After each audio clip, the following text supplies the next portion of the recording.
Hello everyone, welcome back to my channel. This is Vanshika and I hope you all are fine. So let's start the video. So our today's topic is laws of chemical combination. So there are 5 laws. First one is law of conservation of mass. Second one is law of constant composition. Third one is law of multiple proportion. Fourth one is law of reciprocal proportions. Fifth one is Gay-Lussac's law of gaseous volume. So we will be studying these laws in detail one by one. So first we will start with the first law, that is law of conservation of mass. It was proposed by Antony Lavoisier in 1789. In this law, he said that in all physical and chemical changes, the total mass of the reactant is equal to that of the product.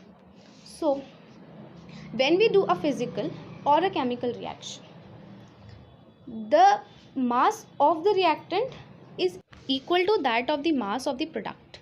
So, जब भी हम कोई भी chemical reaction करते हैं, जितना मास हमने reactant का लिया है उतना ही मास हमें प्रोडक्ट का मिलता है. तो ना ही रिएक्टेंट के मास में कोई डिक्रीज होता है और ना ही प्रोडक्ट के मास में कोई इंक्रीमेंट होता है. सो हम कह सकते हैं वो जो भी मास है वो उसी रिएक्शन के अंदर कंजर्व होता है, जैसे कि नाम है हमारे लॉ का, law of conservation of mass. So ये ज़्यादा क्लियर हमें तब होगा जब हम इसका एग्जांपल देखेंगे. सो एक एलिमेंट ए है एंड बी, वो एलिमेंट रिएक्शन करके प्रोडक्ट बनाता है element A B.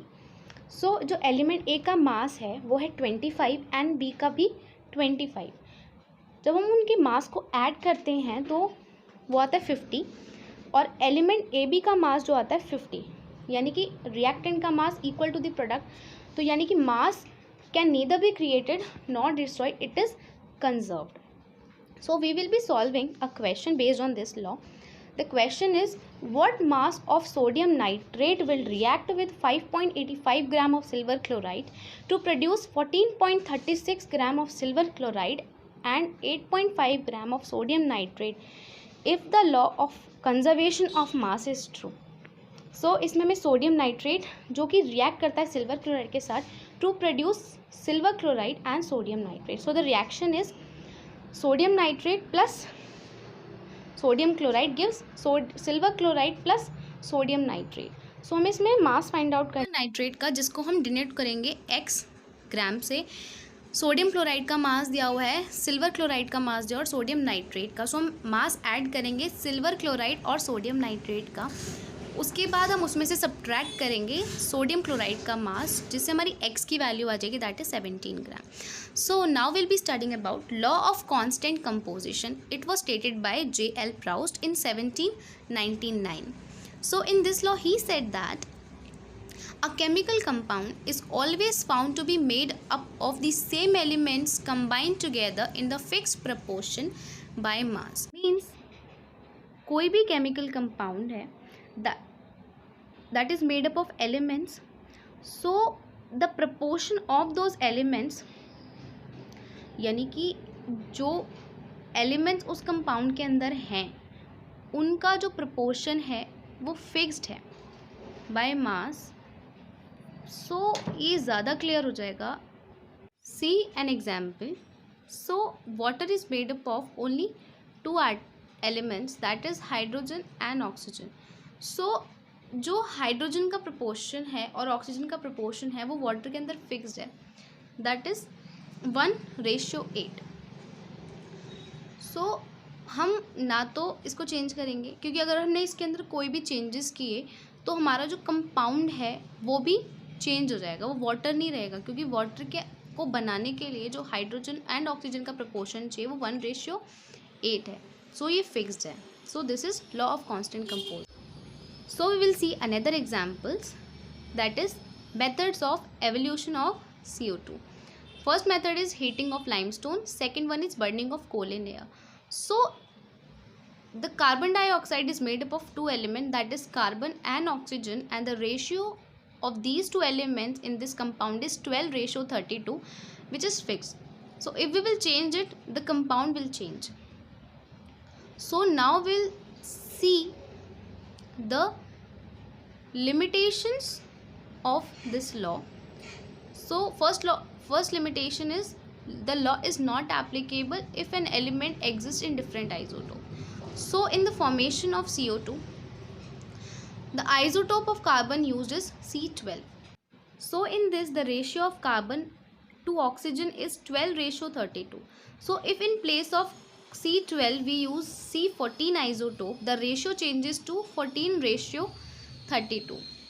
So this is not acceptable by this law. So अगर हम C12 की जगह पर C14 आइसोटोप को यूज़ करते हैं, सो चांसेस हैं कि जो हमारा कंपाउंड बना है उसकी प्रॉपर्टीज़ में चेंजेस हो सकते हैं. So the second limitation is the element may combine in the same ratio but the compounds formed may be different.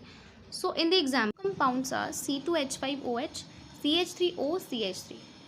सो इन दोनों में जो फॉर्मूला है वो है C2H6O और जो रेशियो है कार्बन, हाइड्रोजन एंड ऑक्सीजन का वो है 24:6:16. दैट मीन्स कि फॉर्मूला सेम है और जो रेशियो है वो भी सेम है, बट जो कंपाउंड्स फॉर्म हुए हैं इस फॉर्मूले से वो डिफरेंट है. So these were the limitation of this law. Now we will solve a question based on this law. So 2.16 gram of copper metal when treated with nitric acid followed by ignition of nitrate give 2.70 gram of copper oxide. In another experiment, 1.15 gram of copper oxide upon reduction gave 0.92 gram of copper. Show that the law of constant proportion is illustrated.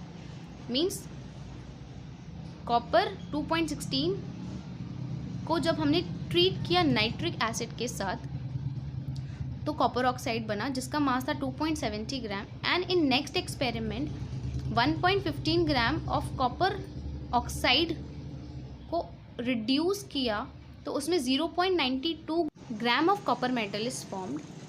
So we will have to prove the illustration of this law.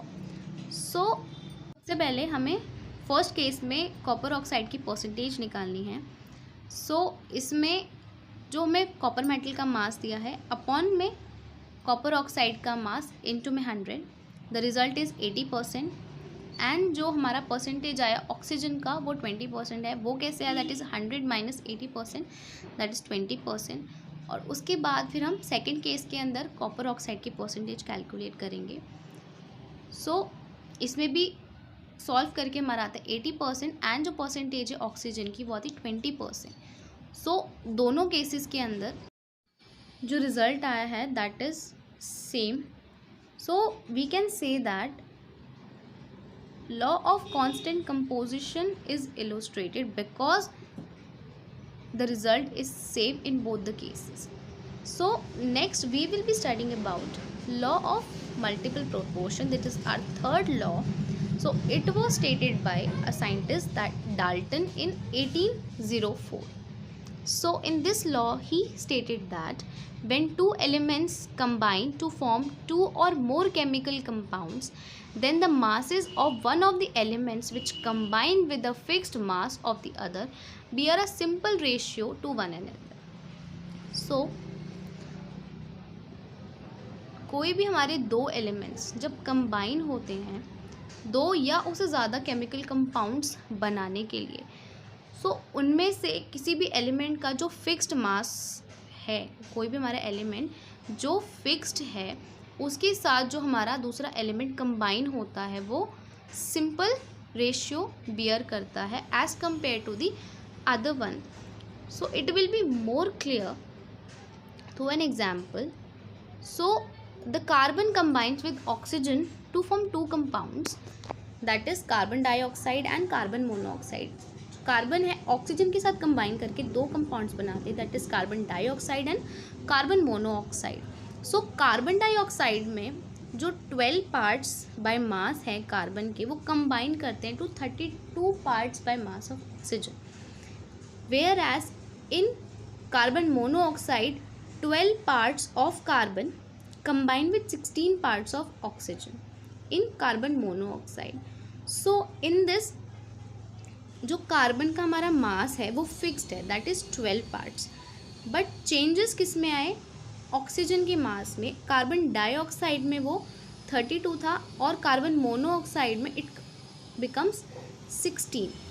But जो मास है हमारा वो carbon का fixed था और changes किस में हुए, ऑक्सीजन में। और वहीं पर हम उसका रेशियो अगर देखते हैं तो ratio comes out to be 16:32, which is a simple ratio as compared to the carbon. So based on this law we will solve an example. Carbon is found to form two oxides which contain 42.9% and 27.3% of carbon respectively. Show that these figures illustrate the law of multiple proportion. Means carbon दो oxides form करता है जिसके अंदर carbon की percentage given है। सो हमें find out करना है कि ये जो क्वेश्चन है इसमें law of multiple proportion illustrate होता है या फिर नहीं। So question will be solve in 3 parts. So first we will see step number 1। सो इस स्टेप में हमें फर्स्ट परसेंटेज कैलकुलेट करनी है कार्बन की एंड ऑक्सीजन की इन बोथ दी ऑक्साइड्स।